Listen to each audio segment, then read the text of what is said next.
Bonjour à ceux qui nous rejoignent. Alors il y a quelques instants, nous nous quittions au collège avec Madame Métra pour la chorale du collège. Alors maintenant, on a marché un peu plus et on est arrivé dans le bâtiment 4, le bâtiment du lycée professionnel. Alors on va tout de suite retrouver Madame Attimi qui est proviseure adjointe du lycée polyvalent. Bonjour Madame Attimi. Bonjour, ravi de vous avoir parmi nous pour cette petite vidéo intéressante.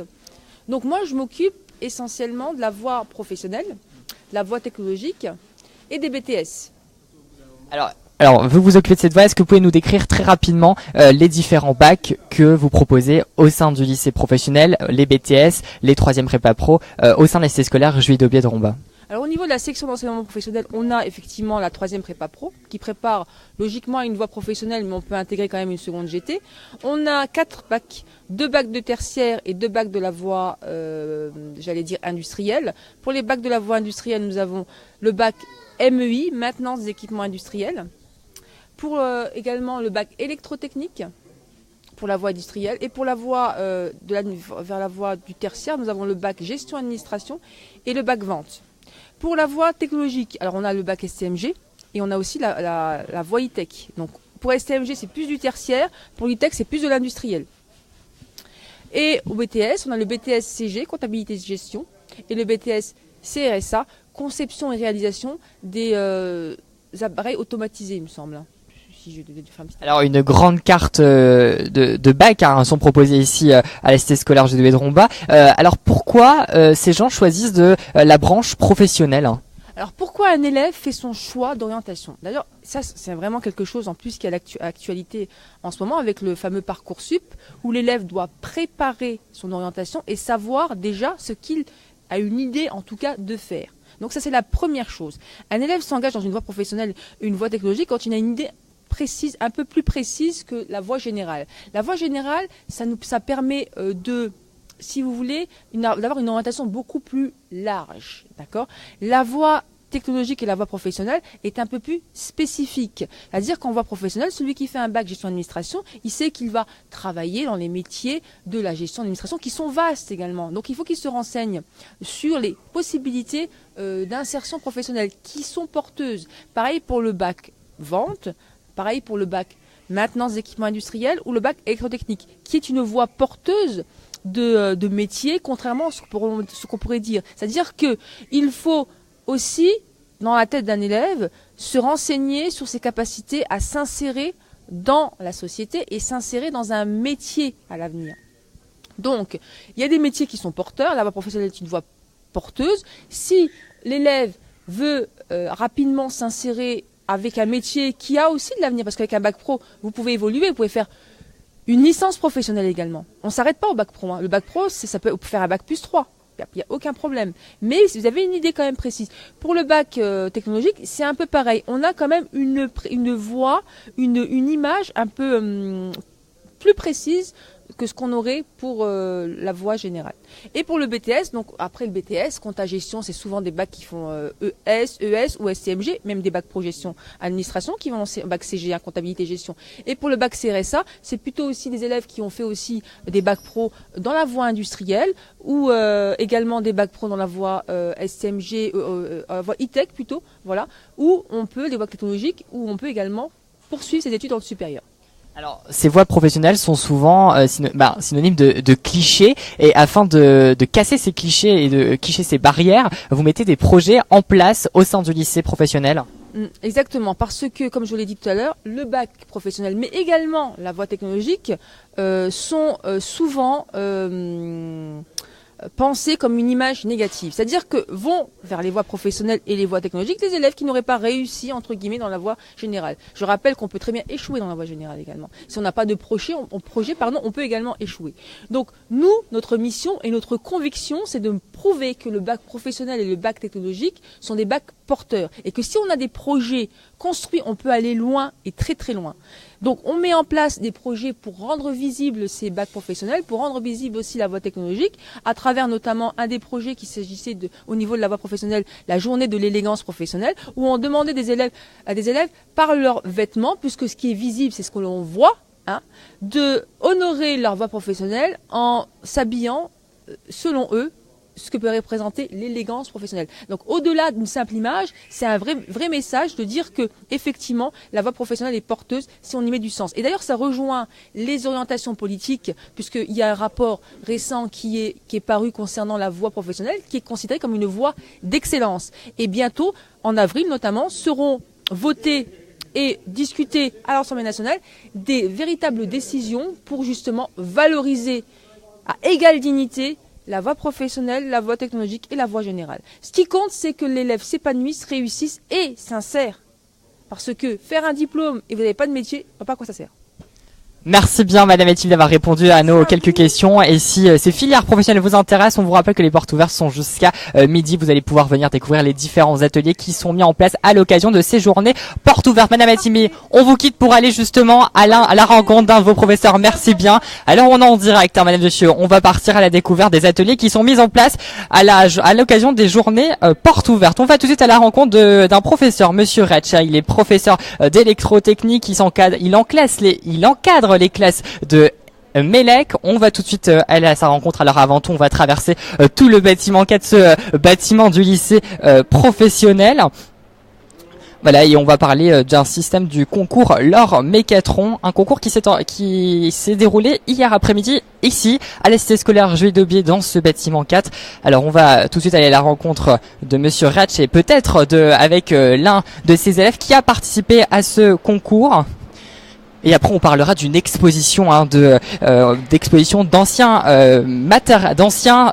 outils d'électroménager et d'anciens matériels de mesure. On va tout de suite aller à la rencontre de Monsieur Retsch. Voilà, on arrive au challenge L'Or Mécatron. On va essayer d'aller à la rencontre du professeur qui encadrait ce concours. Alors il est en pleine discussion. Alors c'est les aléas du direct, hein. On arrive comme ça un peu à l'imprévu. On va essayer de le décrocher rapidement pour une petite interview.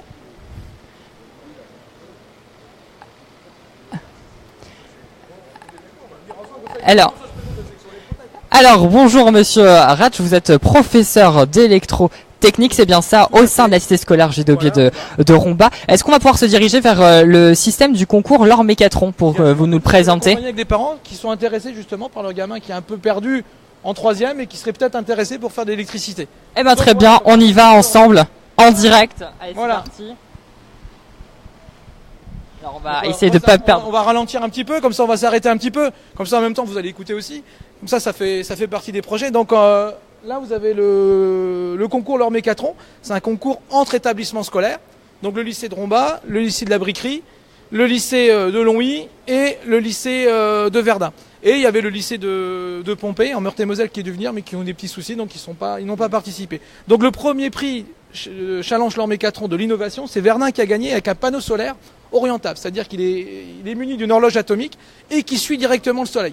Donc le matin, il découvre le soleil, c'est pas le soleil qui va taper dessus, c'est la machine qui va savoir où est le soleil à ce moment-là.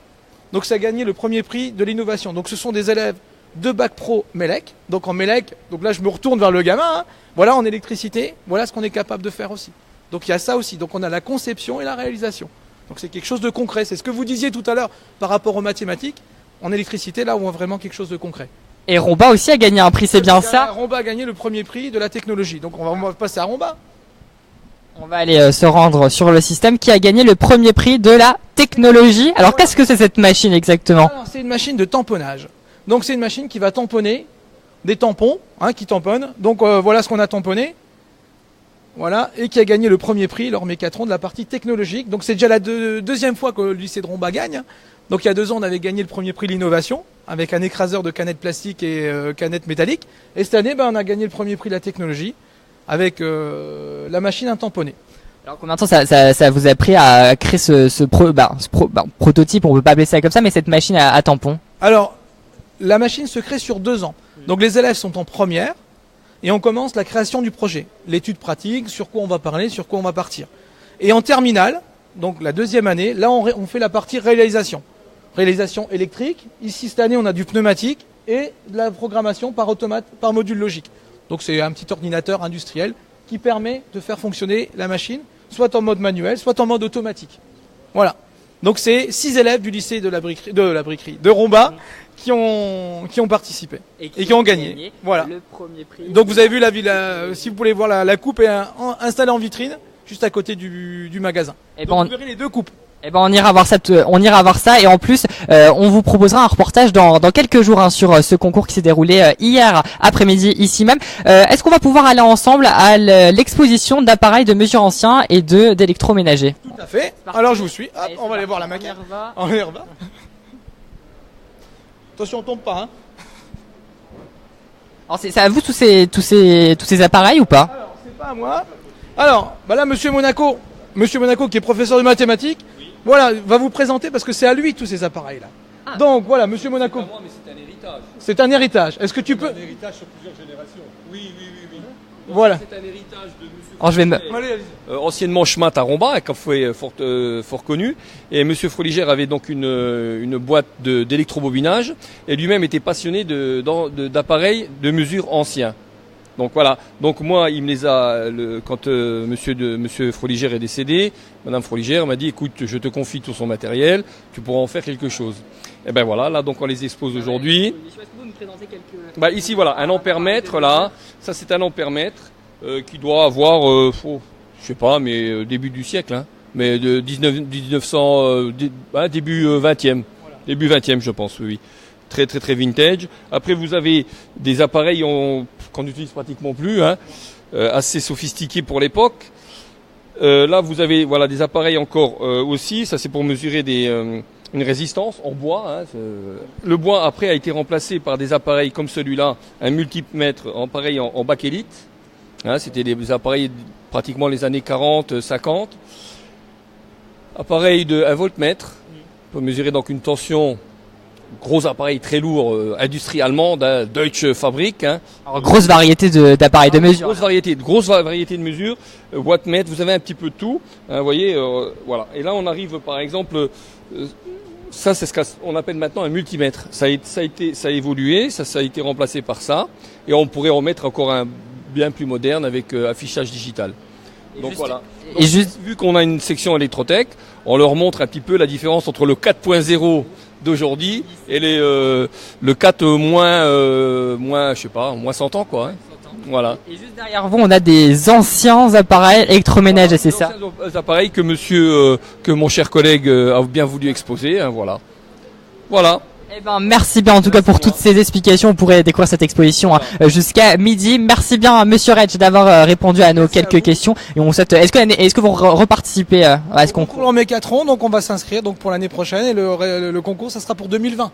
2020, eh ben nos équipes seront sur le terrain pour suivre ce concours. Merci bien en tout cas à vous. Merci à vous. On se retrouve dans moins de 3 minutes en direct avec Monsieur Kremer, le proviseur de la cité scolaire, pour suivre encore une fois en direct ces journées. Porte ouverte à la cité scolaire Juillet d'Aubier de Romba. À tout de suite.